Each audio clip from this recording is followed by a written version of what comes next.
Okay, so we're very pleased today to have the MIT professor here, the Sloan Distinguished Professor of Finance from MIT Sloan School, who is also the director of the Golub Center for Finance and Policy.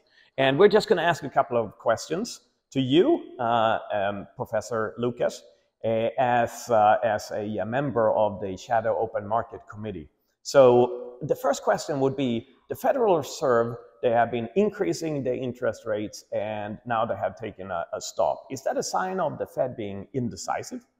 I don't think they're being indecisive at all. I think they were quite clear on their communication for the pause. If you look at how quickly they've been raising interest rates, it's almost historically unprecedented.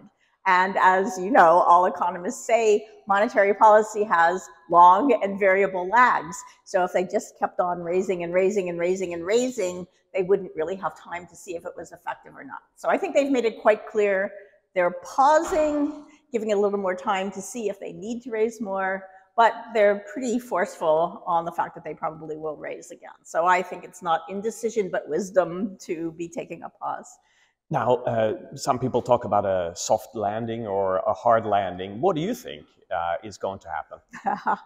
I would need a crystal ball for that. I think it's very hard to tell. As in our earlier discussion, you know, it's very endogenous. So it depends on what businesses do, what policy does, what the rest of the world does. So we'll see, hopefully a soft landing.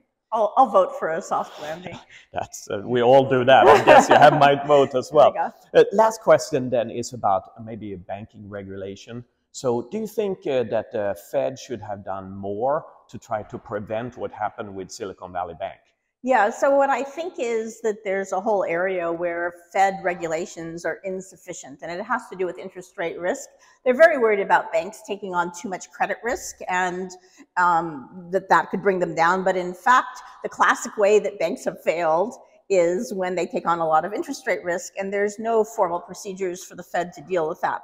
So I think what the Fed needs is actually to rethink their rules and put in place rules that help the banks have better guidance on how to control that interest rate risk.